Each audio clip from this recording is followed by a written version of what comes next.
The tray dipped the second the man snapped his fingers, and the stemmed glass slid like it had been waiting to betray me. Red wine kissed the edge of his white jacket, barely a splash, but the whole table reacted as if I'd poured gasoline. I felt my manager's stare before I heard his shoes. The man's smile said I was careless, common, replaceable. My hands stayed steady anyway, because steady hands meant rent paid, daycare covered, and my little girl asleep with a belly. At the Magnolia Room, chandeliers threw warm light over marble and linen, the kind of glow that makes people believe nothing ugly can happen here. It was a little after 11 p.m., and my feet had already argued with my shoes for 9 hours. I moved between tables with the practiced softness of someone who learned to take up as little space as possible. Invisibility is a skill. I earned it the day I became Maya Brooks, and a mom to Ellie. My whole reason. Behind the server station, Heather's voice carried that clipped edge that meant trouble, not guidance. She didn't need to say my name for my stomach to tighten. The complaint would go in the log. The stain would be photographed. The tip would vanish. I could almost see the math. 1 mistake equals 1 short grocery trip, 1 missed field trip fee, 1 late notice taped to my door. Out front, the diners laughed softly, as if hardship was a rumor told about other cities, not mine. My phone vibrated in my apron like a heartbeat I couldn't ignore. A text from my babysitter. Ellie finally fell asleep, but she'd asked if I was coming to her school thing tomorrow. I pictured the lunchbox on our counter, the one with faded mermaids, and the permission slip I still hadn't signed because the fee was due. I didn't have the luxury of pride tonight. I had a stack of bills and a certification course payment due Friday that I prayed would change everything. Then I heard the name that always changed the air. Roman DeLuca. It floated from the manager's mouth to the kitchen doorway, and every shoulder straightened like a silent drill. Silverware stopped clinking for a half second. The bartender wiped a perfectly clean glass again. Even the maître softened his smile into something respectful and wary. I'd served politicians and celebrities here, but this was different. This was power that didn't need applause. It just needed a seat reserved and a door held open. I escaped to the back hallway under the excuse of grabbing linens, and I let the door swing closed behind me. The noise faded into a muffled ocean. In the tiny employee restroom, I stared at my own face under fluorescent light. Mascara smudged at one corner. Mouth set too hard for 28. I pressed cold water to my wrists and counted breaths the way I taught Ellie when she got scared. 1, 2, 3. I was so close to cracking I could taste it. For a blink, the old reflex rose up, sharp as a pulled blade. Stand tall, read the room, never show fear. I saw my hands the way they used to be, knuckles scarred from lessons I never asked for. And I almost heard a different name in my head, one I buried with the life I ran from. The thought landed like a spark near paper. I crushed it fast. Maya Brooks, I reminded myself. Mom. Server. Nobody special.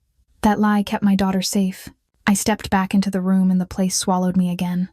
Perfume and butter and money. I adjusted my apron, smoothed my hair, rebuilt my face into something pleasant. A couple at table 7 picked at dessert like it was a decision. Someone's watch caught the chandelier light and flashed across my hands. For a moment, I wondered what it felt like to live without calculating every choice. Then I shut that thought down. Curiosity is dangerous. Empathy is worse. Both make you visible. The manager brushed past me with that polite smile he saved for donors, then let it drop the second his shoulder cleared the dining room. I felt the correction without hearing it, like a slap delivered in velvet gloves. My section doubled. My break vanished. I accepted it because arguing costs more than it saves. The wine-stained customer was laughing again, his jacket replaced, his mood restored. Mine wasn't. Somewhere near the entrance, security shifted positions. The night wasn't just busy. It was bracing itself. Near midnight, the front doors opened, and the room changed temperature. I didn't see him yet, but I felt everyone's attention lean one direction, like metal toward a magnet. Heather slid beside me with eyes too wide for casual news and set a fresh napkin on my tray. A silent warning. Her tone told me I wasn't being asked. I was being chosen. Roman DeLuca had arrived, and his table wanted me. My old instincts woke up, and suddenly invisibility felt like a luxury gone. Roman DeLuca didn't walk into the Magnolia Room so much as the room rearranged itself around him. The soft jazz kept playing, but the volume of every conversation dropped a notch, like someone had turned the whole dining room down with a careful hand. Servers straightened their backs. The bartender stopped polishing and simply stood ready. My manager's smile became smaller and tighter, the kind he used when he was trying not to show nerves. I carried a bottle of Cabernet that felt heavier than it should, the glass cold against my palm, and followed Heather's quick nod toward the corner table that always looked reserved even when it wasn't. The marble under my shoes chilled my toes through thin soles. I told myself to breathe, to stay Maya Brooks. Polite, forgettable, the woman who refilled water and disappeared. Then I saw him. Roman sat like he owned the space between every candle flame. Dark suit, no loud jewelry, nothing flashy, just fabric that fit him the way confidence fits a man who's never had to ask twice. He didn't scan the room the way tourists do. He watched it the way a person watches weather. His gaze moved in calm lines, clocking exits, faces, angles. When his eyes landed on me, they didn't slide off. They caught, held, measured. I felt it in my throat before I felt it in my skin. My body answered with instincts I hated. Shoulders down, hands steady, don't give them a reason. The same old rulebook I'd sworn I'd burned. I swallowed a tired laugh at myself, because here I was, in a restaurant with chandeliers, still acting like a hunted thing. I set the wine on the service stand and approached with my notepad, even though he didn't need anything written down. He looked past the menu, past the table setting, and right through the story I was selling. I could almost hear Ellie's voice in my head, asking for pancakes in the morning, and the thought steadied me more than any training ever had. I wasn't here for pride. I was here for her. That was when I noticed the woman beside him. Evelyn DeLuca was elegant in a way that didn't demand attention. It simply invited it. Silver hair pinned back, pearl studs, hands folded neatly near her napkin. Her eyes were bright and kind, the kind that actually see you instead of seeing through you. She smiled at a busser who set down a plate, but the smile didn't connect because he didn't know how. He nodded too fast, backed away, and kept moving like kindness was inconvenient. Evelyn's hands lifted again, subtle, practiced. 2 fingers, a small motion near her chest, then toward the kitchen. A question, a request, maybe a compliment she wanted delivered. The people around her missed it, or pretended to. I watched a server glance at her hands, panic for half a second, then paste on that universal fake understanding and walk off. It was the same kind of dismissal I'd swallowed 1,000 times, just dressed in better manners. Roman stayed still, but I saw the shift in his attention. He wasn't oblivious. He was letting the room reveal itself, letting people show who they were when they thought no one important would notice. Evelyn tried again, slightly more direct. Her expression stayed gentle, but there was a loneliness in the effort that hit me somewhere behind my ribs. I knew that loneliness. I lived in it. It's what happens when you're in a crowd and still have no language anyone is willing to meet you in. My empathy rose up like it had its own pulse, and I hated it for the timing. Empathy is how you end up on somebody's radar. Empathy is how you get remembered. I could feel Roman's gaze on me, not threatening, just present, like gravity. For a second, another memory tried to surface. A table in a different place, a different kind of power, hands signaling danger without words. I slammed the mental door shut. That life was dead. Ellie needed the version of me that kept her safe, not the version that knew too much. Evelyn's fingers moved once more, and this time I understood exactly what she meant. The shape of it was familiar in my bones. The room hummed, silverware clinking, glasses chiming softly, and yet all I could hear was the quiet plea in her hands. I had a choice. Keep my head down and let her be politely erased, or step closer and risk being seen for the first time all night. My tray paused midair, my breath caught, and before I could talk myself out of it, my feet angled toward Evelyn DeLuca, even as my heart begged no. Her hands moved again, small and patient, like she was trying not to inconvenience anyone. Evelyn's fingertips tapped the edge of her napkin, then pointed toward the kitchen, then returned to her chest in a soft curve. A simple message, the kind you can read if you've ever lived in silence. The busser smiled too big and nodded too fast, eyes sliding away. Another server offered water she didn't ask for, then hurried off as if the question never existed. I watched Evelyn's smile hold, polite, practiced, lonely. Around us, glasses chimed, jazz purred, and the chandeliers pretended nothing mattered. I should have kept moving. That was the rule I'd built my life on. Pass through, leave no mark, get paid, go home to Ellie. But my feet stalled, tray balanced against my hip, because I knew exactly what that avoidance felt like. People didn't mean harm. They just didn't want the awkwardness of not understanding. Still, the result was the same.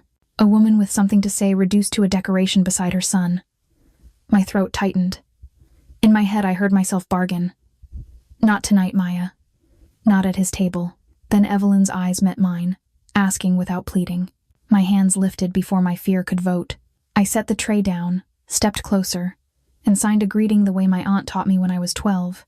In our cramped Boston kitchen, flour dusted, radio playing loud, Evelyn's face brightened, and it startled me. Her shoulders dropped like she'd been holding them up all evening. She signed back with clarity, asking about the dish and whether the chef could hear her compliment. I answered smoothly, not showing off, just doing the normal thing that should have been normal. For a few seconds, I wasn't performing. I was present. The change in the dining room wasn't dramatic, just undeniable. A laugh cut off mid-breath. A fork paused halfway to someone's mouth. The clink of ice softened, like the restaurant held its breath to listen. I felt eyes turn, not rude, just curious, because dining runs on rituals, and I had broken one by making something real. Evelyn kept signing, telling me about a recipe her grandmother used, and I found myself smiling for the time all night. My cheeks hurt from it. Then I became aware of Roman's stillness beside her, the way his attention sharpened without moving. Evelyn's signing had a graceful rhythm, and mine answered in the same family-shaped shorthand I grew up with. We weren't using textbook gestures. We were speaking the way relatives do when they've built their own language around Sunday dinners and shared jokes. I could tell she noticed that. Her eyebrows lifted with warmth, and she slowed for me when my hands hesitated, giving me space instead of judgment. That generosity hit harder than any tip could. I realized how rare it was to be corrected with kindness. The moment felt like a light in a room built for appearances. For a heartbeat, I forgot Roman DeLuca and the manager's stare. I pictured Ellie curled under her blanket at home, trusting me to return no matter how late. I was so tired of translating myself for people who didn't care to learn my language, whether it was signs or silence or the careful politeness of poverty. Evelyn offered a different translation. You are seen, you are welcome. The sweetness of it made my eyes sting, and I blinked hard before anyone could notice. Then the room's hush reminded me where I stood, and how quickly a moment can turn sharp. I didn't look at Roman at first, but I felt him the way you feel a storm change direction. The mask stayed on his face, yet his focus narrowed until it was only me and my hands. Surprise flashed, then something colder, like recognition searching for a drawer. His eyes moved from my fingers to my posture, to the way I'd stepped in without asking permission. That was the part that scared me. Men like him don't get startled often, so when they do, it means you've touched a nerve. I realized my signing wasn't just kindness. It was information.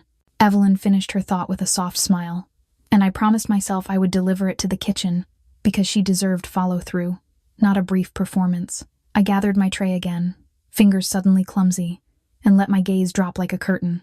My instinct screamed to disappear. I felt other diners pretending not to watch while watching anyway. I felt Heather near the service station, bracing for fallout. Most of all, I felt Roman's attention tracking me as I backed away, steady and quiet, like a hand at the back of my neck. Invisibility had slipped off me. I went back to work, refilling water and clearing plates, acting normal while my nerves rang. The Magnolia Room felt like it had recorded what happened, and every candle seemed to replay it. I glanced back once. Roman was still watching. Not angry, not charmed, just calculating, like he'd found a thread and refused to let it go. I tried to tell myself it would end with the check, that kindness didn't matter in a room this rich, but my hands shook as I tucked the slip into my apron. Invisibility had been my shield. Tonight I handed it away. By the time the last dessert fork clinked against china, my hands were still shaking. I kept waiting for the other shoe to drop, Heather's tight-lipped look, the manager's raised eyebrow. The schedule suddenly revised, so I'd lose shifts. Instead, as I rolled silverware at the side station, an envelope appeared on my tray like it had always belonged there. The paper was thick, the kind that doesn't get used for normal tips, and my name was written in neat, controlled handwriting. Maya. No last name, no smiley face, just a certainty that made my stomach dip. Inside was cash folded once, then again $800, and a small card with a short message that didn't gush, didn't flirt, didn't ask. It simply thanked me for seeing Evelyn, and signed it with two initials that could only belong to Roman DeLuca. Relief hit first, rude and physical. Like my lungs had been underwater and someone finally let me up. $800 meant groceries without counting pennies, the class fee I'd been dodging, the babysitter paid on time, maybe even replacing Ellie's sneakers before the soles peeled open again. Then the second feeling arrived, colder. Why would a man like that put money in my hands for one kind moment, and what did he expect to get back? Tips were supposed to end the transaction. This didn't feel like an ending. It felt like a door cracking open. I stared at the initials until they blurred, trying to decide if I was being rewarded or claimed. Pride told me to return it, to prove I wasn't for sale. Survival reminded me that pride doesn't buy milk, and Ellie's school doesn't accept moral victories in place of the field trip fee. I tucked the envelope deep into my apron anyway, like hiding it could change what it meant, and finished closing duties with a smile that felt stapled on. When I finally stepped outside, Charleston's night air was damp and sweet, and the streetlights made the wet pavement shine like black glass. My rideshare cost $18 tonight, which was exactly the kind of number that used to decide whether I ate dinner or pretended I wasn't hungry. I watched the driver's route on my phone, thumb hovering over the screen, and told myself I was just tired, not paranoid. Still, when we turned onto my block, I noticed a dark sedan parked half a house down from my building, engine running, headlights off. It wasn't illegal, it wasn't dramatic, but it sat too still, like it was waiting for someone to become predictable. My driver pulled away, and the sedan didn't move, not even a casual roll forward. I told myself it belonged to a neighbor, or someone on a late call, but my skin didn't believe that story. My body kept track of patterns the way other people kept track of weather. I climbed the stairs quietly, keys ready between my fingers out of habit I wished I'd forgotten, and slipped into our apartment. The place smelled like laundry detergent and the macaroni Ellie had refused earlier. Her backpack sat by the door, a glittery unicorn keychain swinging slightly when I brushed past. In her room, Ellie slept sprawled across the bed like she'd fought the blanket and lost. One sock missing, stuffed turtle tucked under her chin. A paper sun hung crooked on the wall from her school project, all yellow crayon rays and misspelled pride. I kissed her forehead and felt my whole chest loosen. I sat on the edge of the couch with the envelope in my lap, counting the bills again even though I already knew the total, hating myself for the relief. I didn't want Roman DeLuca's money. I wanted a world where kindness didn't come with a shadow. When I peeked through the blinds, the sedan was gone, but the absence didn't calm me. It made the street feel staged, like someone had simply stepped out of frame. I lay awake long after 1:30 a.m., listening for tires, rehearsing how I'd act tomorrow, promising myself I'd stay invisible. But invisibility was already a broken promise. Roman's initials burned in my mind, and I could picture his eyes following my hands like they were a map. Whoever sat in that sedan might have been nothing, or it might have been the first sign that my past had learned my address. Either way, the next shift would bring a summons, and I knew he studied everyone even in quiet moments. Walking back into the Magnolia Room the next night felt like stepping into a memory I hadn't agreed to keep. The chandeliers were the same, the jazz the same, but my skin remembered the envelope in my drawer, and that dark sedan that had idled too long on my street. I smoothed my apron, checked my phone once, then shoved it away before anyone could see the habit. Ellie was with my sitter, safe, but safety has a short half-life when you've learned to read rooms. Tonight the room read me back, and I hated how familiar that feeling was. At pre-shift, the manager's friendliness turned brittle the moment Roman DeLuca's reservation appeared on the list. He didn't say my name out loud. He didn't have to. Heather slid beside me, and her expression warned me that refusing wasn't an option. Roman wanted me to come over when I had a moment, and the way everyone avoided looking at me made it clear the moment belonged to him. I told myself it was about Evelyn, about courtesy, about last night's weird spotlight. My hands didn't believe me. They steadied, then stilled, listening the way they used to before trouble spoke. Crossing the dining room felt longer than it was. Marble chilled through my soles, and the wine bottle in my grip sweated cold onto my palm. Conversations softened as I passed, not because I mattered, but because Roman did. He sat with that same quiet dominance, suit perfect, posture relaxed, eyes doing the work of a spotlight. Evelyn was beside him, elegant and calm, her hands folded neatly now, like she'd tucked last night's relief away for later. As I reached the edge of their table, Roman's gaze caught and held. I couldn't look away without showing fear at all. He didn't raise his voice or wave. He simply waited, and the waiting itself felt like an instruction. His attention drifted over details I'd trained myself to hide. The way my eyes flicked to the exit by the bar, the tiny pause before I answered anything. The habit of listening with my hands as if sound might lie. I heard my accent betray me once on a stressed syllable, and I saw his eyebrow shift like he'd filed it away. He noticed my flinch when a regular mentioned an old Charleston family name, and he noticed me breathe through it. Being read that accurately felt like someone touching a bruise. Anger rose hot and fast, but it had nowhere to go. I couldn't accuse him of watching me. Not here, not at his table, not with my paycheck hanging off every polite smile.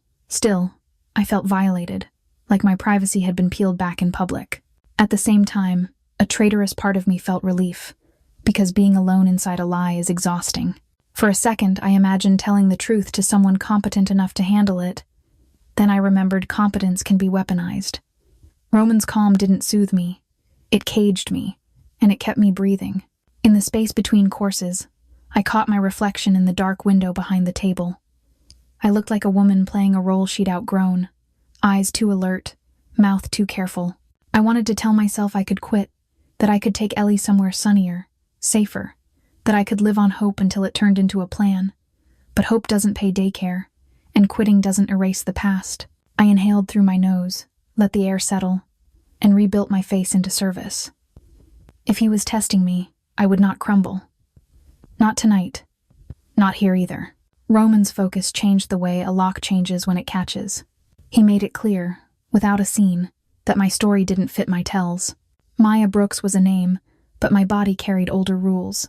He'd clocked how certain last names tightened my jaw, how I checked the entrance before I checked a table, how my hands paused as if listening for footsteps no one else heard.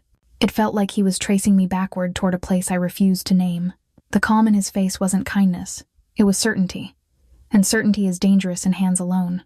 Then his eyes flicked to my apron pocket, to the spot where my phone vibrated night at midnight. He didn't need to ask what that meant. I always checked it after the dinner rush, thumb hovering like a prayer, because my sitter sent updates when Ellie fell asleep. Roman had seen that pattern too. He knew I carried my life in pulses, not in luxuries. The thought made my anger flare, sharp and protective.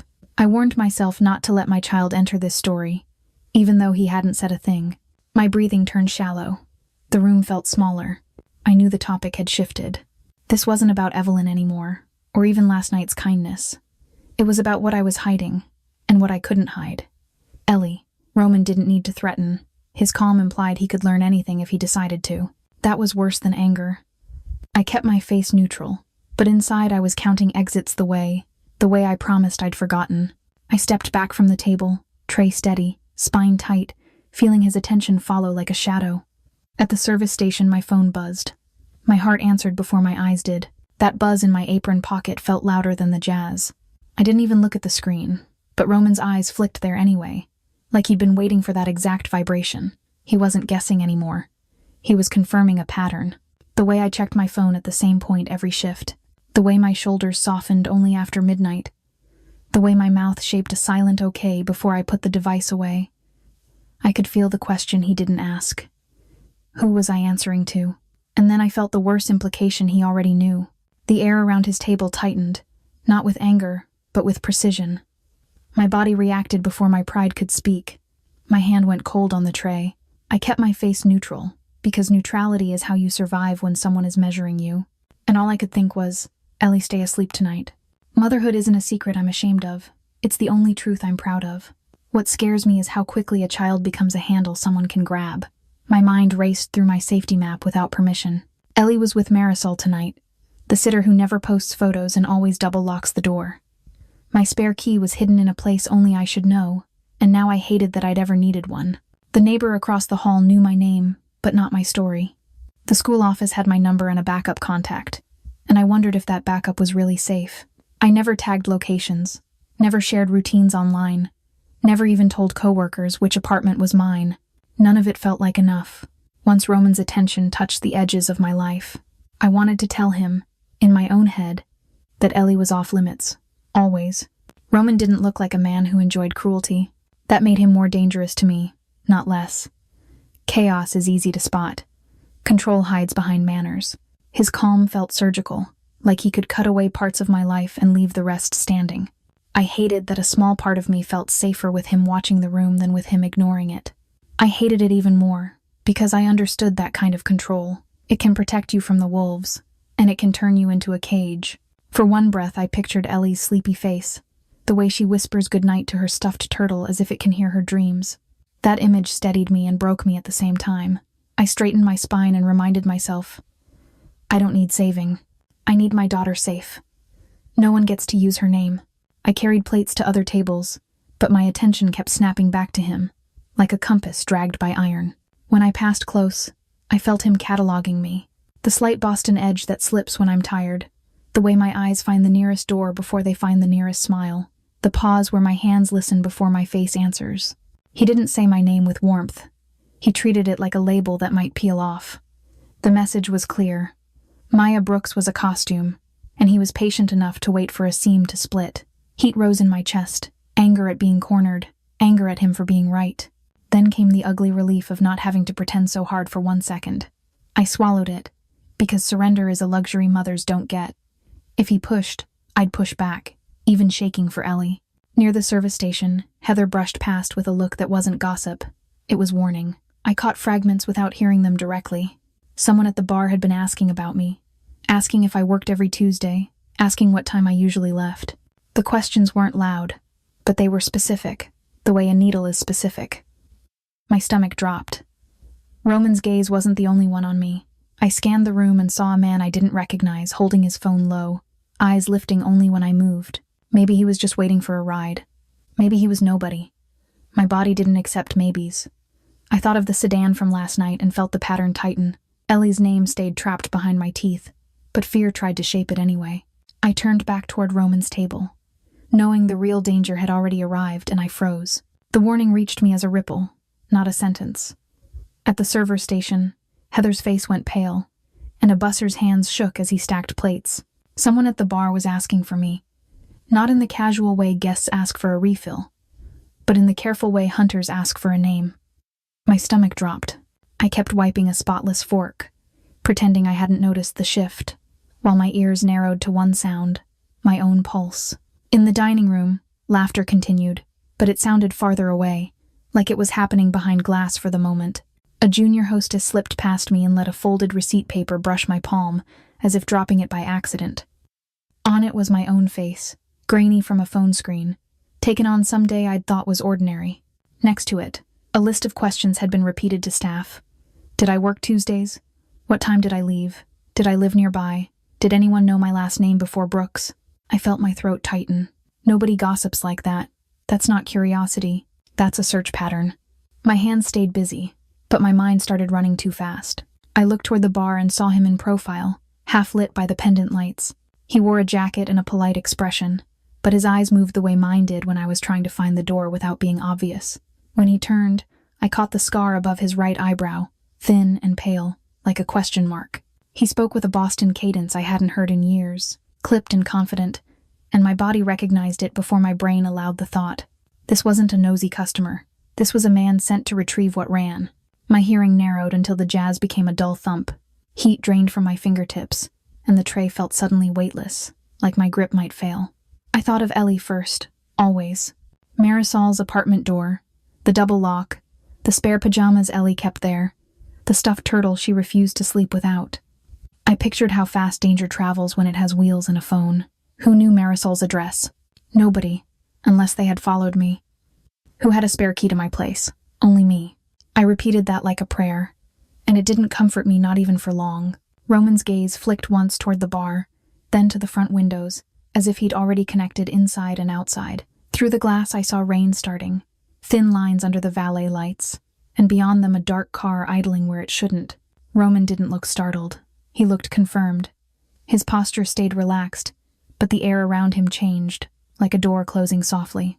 Evelyn's eyes shifted to me with quiet concern, and I realized Roman's calm wasn't indifference. It was readiness. He had been waiting for this kind of move, maybe since he noticed my hands last night. He didn't raise a hand or make a scene. A man in a dark suit shifted into my peripheral, not from nowhere, but from a spot already chosen. The manager's smile vanished, and I finally understood why everyone treated Roman like gravity. The kitchen door suddenly mattered more than the dining room. Roman's attention pinned me, and a small phone slid into my palm as I passed. Plain, unmarked, warm from another hand. His calm said there were minutes, not options, and the front door was no longer safe for me. I felt the whole restaurant pretend nothing was happening. My first instinct was to refuse, to finish my shift and walk out like any other server. Then I remembered Evelyn's relieved smile, the room turning toward my hands. Kindness had made me visible, and visibility had lit a flare for predators who track traces. My mouth tasted like metal. For one breath I pictured Ellie's hair fanned on her pillow and made a promise inside my chest. I will come back, and you will be safe. The promise hurt because it meant leaving normal behind. My coursework, my list, my keys on the hook. All of it could vanish. The kitchen hit me like a wave of heat and garlic, a sharp contrast to the cool dining room. Pans hissed, and the staff's eyes darted without asking questions, like they'd been trained to keep their heads down. The suited man guided me with a light touch at my elbow. Not forceful, just certain. Roman stayed out front, holding the room together by composure. But I felt his presence behind the plan. I clutched the burner phone and heard my breathing. Somewhere beyond the swinging doors, the watcher at the bar waited. I had seconds to become a ghost again. A narrow service corridor opened behind the kitchen, smelling of bleach and old brick. The suited man pushed a door, and a slice of night air rushed in, damp with rain. Streetlights reflected in puddles, and the valet lane looked too exposed. I kept my head down, gripping the phone as if it could anchor me. I didn't know where we were going, only that Roman had chosen it, and that choice might save Ellie. Behind me, the Magnolia Room kept serving dessert, pretending I hadn't vanished. I stepped out and felt my last normal second slip away for good. Rain followed us all the way out of Charleston, smeared across the SUV windows in silver streaks under highway lights. When the tires finally left pavement for a narrow gravel drive, the sound changed from city hiss to soft crunch, and my lungs remembered how to take a full breath. The house sat low behind palmettos, not a mansion, more like a family retreat that had learned to keep its profile down. Warm light leaked through a single front window. The door opened before I could knock, and the moment it shut behind me, silence landed on my shoulders like a blanket. No jazz, no clinking glasses, just the faint hush of water somewhere beyond the trees and the tick of an old ceiling fan. My hands were still trembling, so I shoved them into my sleeves and told myself to think in steps. Ellie, safe, phone charged, stay calm. Protection always costs something, and tonight I felt the bill. They guided me to a living room with worn wood floors and a couch draped in a quilt that smelled faintly of sun and salt. A kettle warmed on the stove, and the air carried cedar and clean linen instead of truffle oil. I sank onto the couch and stared at my knees until the shaking eased into a slow ache. Every few seconds, my mind tried to sprint back to the Magnolia Room. The scar above that man's brow, the way he held my photo like a warrant. I forced myself to picture Ellie instead, the way she kicks one foot out of her blanket when she dreams, the tiny snore she would deny if I teased her. I checked the burner phone once, then set it on the windowsill like a ticking clock. Outside, the water moved in dark, patient ripples, and I realized I hadn't heard my own thoughts this clearly in months. Not since I ran. Roman DeLuca entered quietly, wrapped in a soft cardigan, carrying 2 mugs the color of sea glass. She didn't treat me like a problem to manage. She met my eyes and signed slowly, asking if I was warm enough, if I was hurt, if I needed anything before the next wave hit. The questions weren't nosy. They were motherly. The kind that says you're allowed to be a person for a moment. I answered with my hands, and my voice inside me unclenched. She smiled in relief, and I felt the strange comfort of being understood without having to perform. When I mentioned Ellie, the way my chest tightened even saying her name, Evelyn's expression softened and sharpened at once. She signed that children are the truest center of any life, and that fear for them never really sleeps. She tucked a blanket over my knees anyway, as if care could be practical. Tonight I didn't feel crazy at all. While the kettle refilled, Evelyn told me about Roman in the only way she could, hands moving with gentle humor, face bright with memories that didn't match the man I'd seen in the restaurant. She described a stubborn boy who hated unfairness, the kid who stood between smaller children and bigger ones even when he knew he'd lose. She showed me how he learned to hide tenderness behind calm, because in their world mercy could be mistaken for weakness. I understood that too well. I'd done the same trick, just for different reasons. Evelyn signed about a father who believed power should be loud, and a son who kept making it quiet on purpose, choosing restraint when he could, choosing protection when he had to. None of it erased the shadow of what the DeLucas were, but it complicated it. The more she spoke, the harder it became to keep my distrust simple, and that scared me more than the rain. I kept glancing at the burner phone on the sill, expecting bad news from Marisol or a new shadow outside the window. The safe house felt peaceful, but my nerves refused to unpack. Water whispered beyond the reeds, and a dock rope knocked softly against wood, a reminder that time keeps moving even when you try to hold still. Evelyn sat with me, hands folded, watching me the way mothers watch storms, not blaming the sky, just preparing. Then the phone vibrated once, sharp as a tap on bone. A short message appeared, not friendly, just a signal the next phase had arrived. Headlights swept across the trees, tires crunched on gravel. The front door opened, and Roman stepped in looking like he'd been through a different kind of night, hair slightly out of place. A small cut near his brow, knuckles bruised. He set a laptop on the table, and my stomach dropped. Proof has weight. And I was next. Roman came in just before 2 a.m., rain on his shoulders, suit wrinkled at the elbow. A thin cut marked his brow, and his knuckles looked bruised, like he'd argued with someone who refused to listen. He didn't announce himself. He simply crossed the wood floor and set a closed laptop on the coffee table with a soft final thud. The quiet cottage wind, water, the kettle's faint hiss, felt suddenly too small for what he carried. My stomach tightened anyway. Evelyn's eyes flicked to mine, steady, and I realized the pause we'd borrowed was over, completely. He opened the screen and angled it so I could see without leaning toward him. Rows of numbers filled the glow. Transfers in clean increments. $15,000 here, $22,000 there. Routed through names that looked harmless until you noticed how often they repeated. Dates lined up with shipments my father used to brag about, the ones he swore were secure. Roman's finger hovered over one folder title, then another, and I understood these weren't rumors or street whispers. This was bookkeeping, time-stamped and deliberate, the kind that survives denial. My throat went dry as paper fast. The name that kept resurfacing wasn't an enemy I could hate safely. It was Graham Kearney, spelled plain as daylight across an email header and a bank line item. I stared until the letters stopped pretending to be real. Graham was my father's right hand. The man everyone called uncle even when he wasn't blood. The one who brought birthday cakes and checked my tires before long drives. Seeing him attached to those transfers felt like biting down on tin. I tried to breathe, but my lungs stalled. I tasted old coffee and sudden nausea. A memory rose up, unwanted and sharp. Graham teaching me how to shuffle cards at the kitchen table, laughing when I cheated, and telling my father I had grit. Another memory, him kneeling to fix my bike chain, hands greasy, voice gentle. He was the adult who never raised his tone around kids, the one who made danger feel organized and therefore manageable. That's why this hurt more than any rival ever could. If Graham was the knife, it meant the house itself had been holding it. I pressed my palms together to stop shaking. Roman clicked into a timeline view, and my stomach sank lower. There were timestamps that matched my normal life. The morning I bought Ellie a new backpack. The afternoon I sat in the park grading notes. The night I walked to the corner store for cheap cough syrup. Someone had logged my movements like errands were evidence. One entry mentioned a small girl with braids and a turtle keychain, and my vision blurred with rage. Ellie's orbit had been brushed, not touched, and that was enough to break me. I swallowed hard, tasting salt. In Roman's calm, I read an admission he didn't dress up. He had been tracking me too. At first to understand why a woman with my reflexes was serving tables in Charleston. The violation lit my skin hot, but it collided with another truth on the screen when Graham's people shifted from watching to moving in. Roman's side disrupted it. He wasn't pretending to be a hero. He was controlling a problem before it became a massacre, including for my family. That competence felt like a threat and a lifeline at once, and I hated it. Then the worst file opened.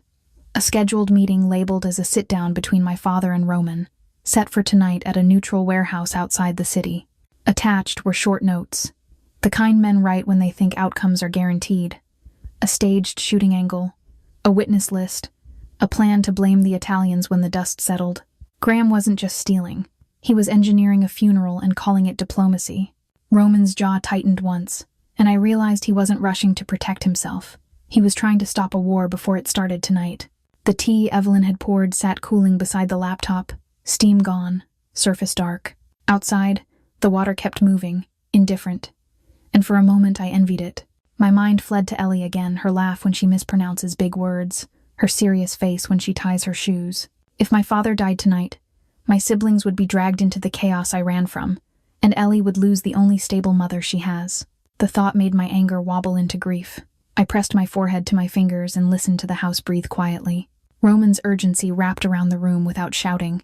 He made it clear, by pointing at the clock on the screen and by the way his people checked the windows, that there wasn't time for denial. My father would trust Graham because trust was their oldest currency, and anyone else bringing this would be dismissed as an enemy trick. That left me, the daughter who vanished. I felt the old life clawing at my ribs, demanding payment. Hiding would keep me breathing. Going back might save them. And if I failed, Ellie would inherit my fear. I looked at the evidence again, at Graham's name sitting beside my father's like a shadow pretending to be family. I pictured my father at that sit-down, trusting the wrong man, and the trap snapping shut fast. I pictured Ellie years from now asking why I didn't try. Roman's calm offered a route, but it meant stepping into his world and letting him steer. I hated needing that, yet I recognized the choice as mine. I picked up the burner phone and knew I had to return. Outside, water whispered, and my heartbeat counted minutes. Tonight was no longer a vague warning. It was a deadline pressed against my skin. The laptop glow still floated in my vision even when I blinked, lines of money and dates burning like salt. Somewhere out there, my father was preparing to walk into a room believing loyalty still meant something. Graham Kearney had already arranged the trap, and Roman had already mapped the fallout. I sat in the safe house living room with hair and a dry mouth, listening to water outside and realizing time was moving whether I agreed or not, and I could not slow it. The evidence made a sick kind of sense once I stopped arguing with it. Transfers tucked under innocent names, messages timed around shipments, and my own face passed from hand to hand like a target. The worst part was the familiar signature of Graham, the man who used to bring donuts to Sunday meetings and call me kiddo with a smile that felt safe. My stomach rolled every time his name appeared beside my father's. If Graham could do this, then my old world was not crumbling. It was being steered into fire on purpose, and I wasn't outside it. I remembered the first time I ran. A Boston winter night that tasted like exhaust and heartbreak. I had shoved my life into one bag, fingers numb, throat tight, while my father's house glowed behind me like a warning. Graham had stood in the doorway then, not stopping me, just watching as if he already knew how it would end. They wanted me married into a deal, a tidy cage with a last name I never chose. When I refused, the silence afterward was louder than shouting. I walked away anyway, believing distance could erase blood. It never did. Waited. Ellie changed what running meant. Before her, escape was survival. After her, escape became a map with a child at the center. If I hid tonight and my father died, the war would come looking for the remaining pieces of my family, and Ellie would grow up hearing my voice crack whenever a stranger parked too long. If I went back, I risked everything I built, but I might stop the fire before it reached her. I pictured her morning face, serious over cereal, trusting me to keep the world steady. That trust weighed more than fear. I chose it. No one ordered me. Roman's plan hung in the air like a tool, not a command, and that mattered. The pressure came from the clock and from my conscience, the part of me that still knew right from convenient. I could stay here, wrapped in blankets and Evelyn's kindness, and let men with guns decide my family's future.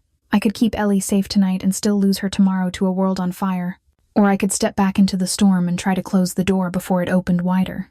I hated the answer, but I had it. Roman stood a few feet away, controlled urgency in every movement, and I resented how much that steadiness steadied me. I didn't trust him.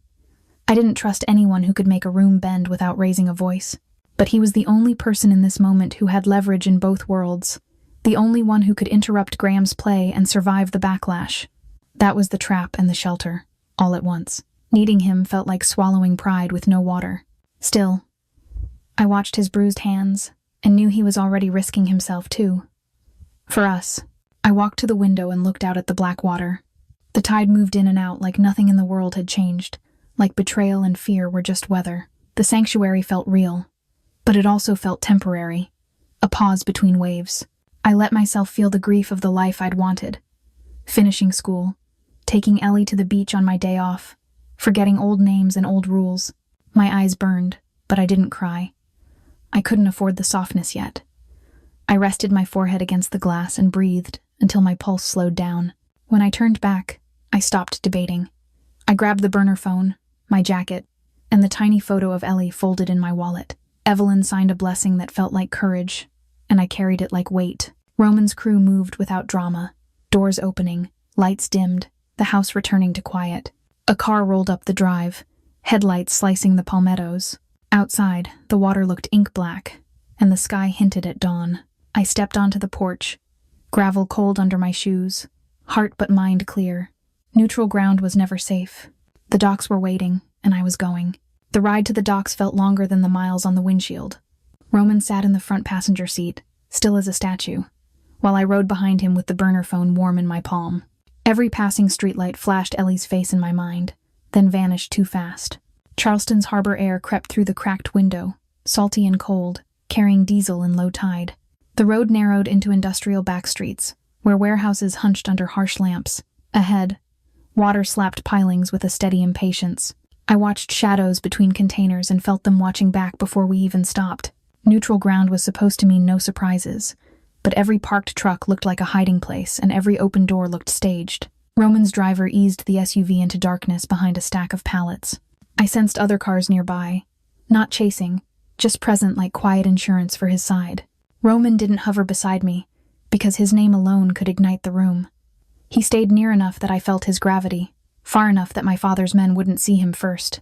A suited silhouette slipped away into the warehouse line, and I pretended not to notice, stepping out alone. My fear stayed under my ribs, controlled the way you control a cough in church. I kept thinking of Ellie's lunchbox on my kitchen counter, the one with faded stickers, and how she would ask why I wasn't there in the morning. I pushed that thought down and kept walking. Inside, the warehouse smelled of brine, rust, and old wood. Overhead lights buzzed and threw long shadows across stacked crates. Somewhere, a generator coughed, then settled into a low hum. The air tasted metallic. My shoes sounded too loud, so I slowed my steps and listened for the room ahead. I caught glimpses of Roman's people as stillness more than bodies. A man leaning against a beam too casually, another pausing near a side exit with a phone held low. They blended with workers and security, but my instincts marked them as prepared. That preparation steadied me and scared me. Through an office window in the wall, I saw my father before he saw me. Declan Callahan looked heavier, older, shoulders rounded under a coat that once fit like armor. His hair had more gray than black now, leadership carved lines beside his mouth, and pride kept him upright still. Around him were men I used to call cousins without checking the family tree. One guard's stance made my chest ache. He'd been a teenager when I left, all softness and jokes. Now his eyes stayed hard, scanning corners. Another face turned, and I recognized an aunt's profile, then worried. Graham Kearney stood close to my father with the easy confidence of a trusted shadow. He smiled at the right moments, one hand hovering near Declan's shoulder as if to steady him. He moved like family, not like an assassin. That performance made my stomach churn worse than any threat. For a second I remembered my father's hand on my shoulder, guiding me across a dock while he pointed out which boats were honest and which were trouble. Back then, his touch meant safety. Tonight, from behind glass, it looked like a man bracing for impact he didn't see coming. I understood the plan without it being spelled out. I went in first, visible enough to stop the lie, not so visible that guns started talking. Roman stayed close but unseen, a pressure behind me. I moved toward the office door, counting breaths, keeping my face calm, tasting fear anyway. Behind me, the warehouse seemed to hold its breath. The slap of water outside fell into rhythm with my heartbeat. I felt eyes from corners, some familiar, some unknown, all measuring. Somewhere, Roman's people shifted quietly, like a tide changing direction. I didn't look back, because hesitation kills out here. The office door was half open. Inside, a small table was staged like a ritual, 2 chairs and glasses waiting for peace. Graham moved with practiced gentleness, pouring as if he were hosting family. My father's shoulders loosened. Rage rose in me, because betrayal had learned to wear kindness tonight. Graham's hand hovered over one glass a beat longer, and his thumb brushed the rim like he was wiping away a spot. It wasn't cleaning, it was marking. He shifted the glass closer to Declan, then nudged the other away. My mind screamed. This was murder, and it started now. I sensed Roman's containment tighten, the way air changes before a storm hits. A figure near the door angled his shoulders, blocking nothing but implying everything. Roman stayed unseen, yet I felt him at the edge of my choice, letting it be mine, making sure I survived most of all. For a heartbeat, I wanted to run back to the cottage by the water, to silence in Evelyn's hands. The tide here sounded like warning, not comfort. I imagined Ellie waking at dawn and asking for me, and grief tried to soften my knees. I swallowed it and stayed upright. Declan's gaze lifted toward the door, like he sensed the air shift. He looked tired, not weak, the way a man looks after carrying too many names. Graham hovered beside him like a devoted son, and I saw how affection served as cover. My father's trust was the weapon tonight. My heartbeat went sharp. The room felt too quiet, every man waiting for the same cue, pretending patience while hands stayed close to jackets. I thought of Ellie, asleep and innocent, and that thought steadied my spine. I had seconds, not minutes. I stepped forward to shatter the calm first. I saw Graham's thumb linger on the rim of my father's glass, not wiping, not casual, just too deliberate for a peaceful sit-down. In that instant, the warehouse sound collapsed into a single thread. Water slapping outside, my heartbeat inside. Declan's hand had already started to reach, slow and trusting. Graham's smile stayed soft, almost paternal, and that softness turned my stomach. I didn't know exactly what he'd done, only that it was wrong and timed. Ellie's face flashed sleepy, safe, unaware, and my feet moved before fear could argue. I stepped through the doorway and let air cut me awake now. The office doorway framed me like a confession. Faces snapped toward me, some with recognition that didn't have a name yet, some with pure offense. A guard's shoulders tightened. Another man's hand drifted near his jacket as if memory lived there. My father stared as though the past had walked back in wearing a stranger's clothes. I felt every ounce of my old life trying to drag me under, and I refused. I lifted my palm toward the table, a silent stop sign, and my voice stayed inside my head, steady as stone. Hesitation meant Ellie would inherit terror alone. In my pocket, the small drive felt heavier than metal. I crossed to the table with careful steps, keeping my hands visible, the way you do when every man in the room is deciding whether you're a threat. I slid the drive onto the wood, then turned the laptop screen so Declan could see the same dates that had burned my eyes at the safe house. Money trails, timestamps, Graham's name sitting beside his like a shadow that had learned to sign paperwork. My father's gaze dropped to the proof, and I watched his disbelief fight for air tonight. Around us, breath stopped. Chairs scraped a fraction, then froze. I sensed the room splitting into loyalties the way ice splits under weight. Someone behind me shifted, and a new pressure entered the office without footsteps. Roman, finally visible in the doorway's shadow. He didn't rush in, or shout. He simply stood where everyone could see him, calm and contained. A reminder that violence would be answered instantly. His presence tightened the air like a belt, but it also steadied the men who were seconds from panic. I hated needing him there, and I was grateful anyway for Ellie's safer future. Graham's face tried to hold its warmth, but his eyes sharpened, calculating angles that weren't supposed to exist in a peace meeting. His shoulders squared as if he'd been waiting for permission to stop pretending.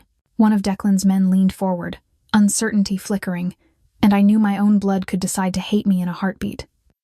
Declan studied the screen, then the glass, then Graham's hand. The movement was small, but I felt the shift. The old trust cracking like dry wood. My father's mouth tightened, the way it did when he finally believed bad news, and everything changed. For half a second, my mind escaped to Ellie's room, her turtle tucked under her arm, the soft puff of her breath, the quiet trust that I would come back. That image anchored me when the warehouse threatened to swallow me whole. I kept my stance open, refusing to give anyone an excuse to call me a threat. My heart hammered, but my thoughts went clear. I wasn't here to win. I was here to stop a funeral and the war that would follow it. If my father had to hate me afterward, I could live with that. Ellie could not. Roman didn't push past me.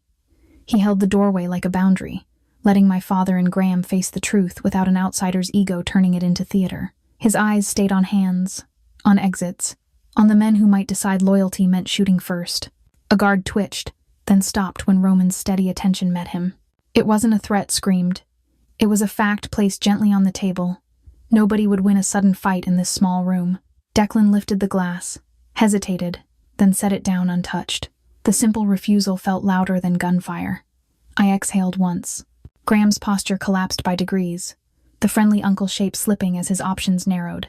He glanced at Declan, then toward the door, then toward men who suddenly weren't sure whose orders mattered. I saw his mask crack in tiny places. The stiff jaw, the fast swallow, the hand that wanted to reach for control and found none. Declan's expression went cold. Not shocked anymore, just resolved. The room recalculated, and the temperature changed. Roman's people shifted near the doorway, tightening, sealing the moment so it couldn't explode outward. For a breath, the war tonight stalled, held back by my interruption. Relief didn't feel like peace. It felt like standing on a ledge that hadn't crumbled yet. My father stared at the evidence again, then at me, and I couldn't read whether he saw his daughter or a stranger who saved him. Around us, men lowered their hands slightly, not relaxing, just postponing whatever came next. I knew I'd bought minutes, and that truth always sends invoices. Graham's betrayal was exposed, but it wasn't finished. Roman's presence in the doorway promised protection and consequences together. As the warehouse lights buzzed overhead, I understood nothing would return to normal, only quieter, sharper. After I broke the room, everything moved as if the warehouse itself wanted to forget. Men filed out in small, careful groups, boots echoing on concrete, shoulders tight. Outside, the harbor air hit my face and I realized I'd been holding my breath for an hour. The water kept slapping the pilings like it hadn't witnessed anything at all, and that almost made me angry. Charleston looked the same from the road back streetlights, wet pavement, quiet porches, but the city felt different. Like it had exhaled and then remembered it still had teeth. Graham Kearney did not get escorted out with speeches or paperwork. One moment his friendly posture was there, and the next there was simply space where he'd been. Names like his don't get printed on missing person flyers in our world. People stop asking questions because answers have a way of cutting whoever asks. I understood that, and the understanding tasted bitter. Justice, in my family, rarely wore a clean suit. My father's shock didn't turn into denial. It hardened into something sober. Declan Callahan sat heavier after that night, like the weight he'd ignored finally landed in his bones. He stopped clinging to pride like it was oxygen. The next days were a blur of calls, quiet meetings, and decisions made with tired eyes. He began stepping back, not as a punishment, but as survival, admitting that his loyalty blindness had nearly wiped out everything he claimed to protect. The organization didn't collapse. It rearranged. Leadership shifted to my oldest brother, the one who had always been steadier, less sentimental about family friends, more willing to verify before believing. A trusted captain stayed at his shoulder, and lines got redrawn with the kind of practicality that never makes movies. No grand forgiveness, just rules. No retaliation spirals. No accidents on neutral streets. No games that would pull kids into crossfire. The peace with the DeLucas wasn't romance. It was paperwork disguised as respect. A truce held together by mutual exhaustion, and the clear fact that Graham had tried to light the match on both sides. Roman kept his distance publicly, but his influence sat in every boundary like a steel rod. Evelyn's presence mattered more than anyone admitted. She saw people, not brands, and that made it harder to dehumanize the other side. I thought I'd feel triumphant. Instead, I felt hollow. Relief came first. Real relief. The kind that loosens your back muscles without asking permission. Then bitterness followed, because innocence was gone for good. I saved my father, but I also exposed myself. I could never go back to being just a waitress who vanished into black uniforms and polite smiles. The old world had my scent again, and it wouldn't pretend otherwise. All I wanted was Ellie. I wanted her weight in my arms, her hair smelling like shampoo and crayons, the ordinary miracle of a bedtime story. I drove home with the sunrise smearing pink over the water and watched my own reflection in the car window. I looked older than I had a week ago. I kept thinking about how I'd explain nothing and everything at once. How do you tell a 6-year-old you prevented a war she'll never know existed? You don't. You just make pancakes and keep the locks checked and let her believe the world is simple. I expected Roman to disappear when the crisis was contained, the way powerful men usually do when the job is done. But he didn't.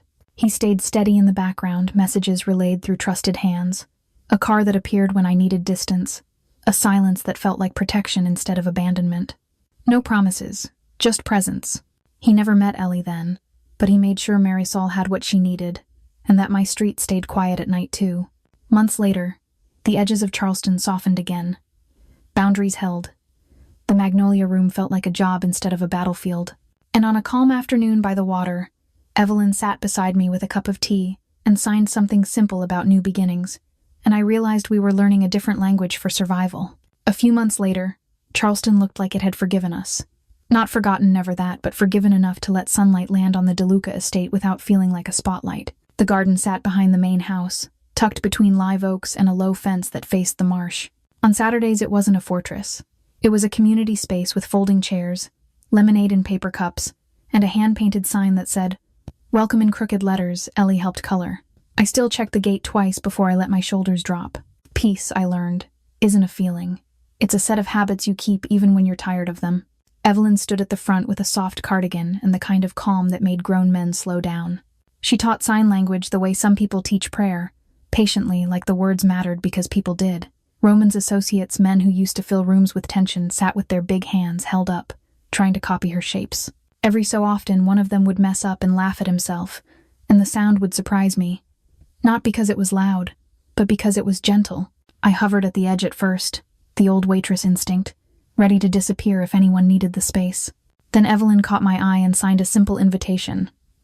I stepped in beside Ellie, who was more interested in the cookies than the lesson until she realized she could talk with her hands like magic. She practiced a few signs with serious concentration, tongue sticking out, then beamed when Evelyn nodded.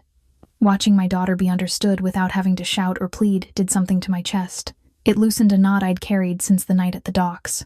My life looked ordinary again in small ways. Mornings meant cartoons and mismatched socks. Evenings meant homework at the kitchen table and me pretending I wasn't counting the minutes until she fell asleep so I could breathe. I still kept my phone on silent, and my keys in the same place every night. I still noticed cars that slowed too long, but no one had knocked on my door with questions in months. Boundaries held. People who wanted to test them decided it wasn't worth the cost. Roman didn't hover either. That was the first thing I learned to trust. He showed up when he said he would, and he stayed back when I needed air. Sometimes he walked the garden perimeter with a coffee in his hand, eyes scanning out of habit, not paranoia. Sometimes he stood beside his mother and watched her teach, as if he was still learning what mercy looked like in daylight. When he looked at me, it wasn't possession. It was recognition, like he remembered the exact second I stopped being invisible. I didn't give him everything. I kept parts of myself locked away because that's what survival taught me. But I also stopped lying about the most important things. I told him my boundaries in plain words, and he respected them with actions, not arguments. He helped me finish the certification program I'd abandoned during the chaos. Not by buying my life, but by making sure I had time. Childcare, transportation, quiet. The boring stuff that actually changes a person's future. That afternoon we hosted a small charity dinner for a low-country kids program. Nothing flashy. Just plates passed family style and donation envelopes tucked under napkins. I wasn't in a uniform. I wore a simple dress Ellie picked because it had pockets, and for once nobody talked over me. When I signed to greet a guest, people waited, actually waited, and the waiting felt like respect. I could still taste danger in the air, but it stayed behind the line. Even Roman's men looked softer in lamplight. Sometimes, late in the afternoon, I'd catch my reflection in the window glass and almost laugh. I used to believe escape meant running until no one could find me. Now I knew escape could also mean staying and rewriting the rules so your child doesn't inherit your fear. I hadn't outrun my legacy. I'd translated it into something Ellie could live with. That's what language does. It doesn't erase the past. It makes it understandable. And once you understand something, you can choose what comes next. A shy waitress became a woman who speaks through sign, through truth, through the boundaries she refuses to cross. And if you're listening to this and you've ever felt invisible, I hope you remember this. Being seen can be dangerous, but it can also be the beginning of your life. If this story stayed with you, tap like, share it with someone who needs it, and tell me in the comments where you're watching from.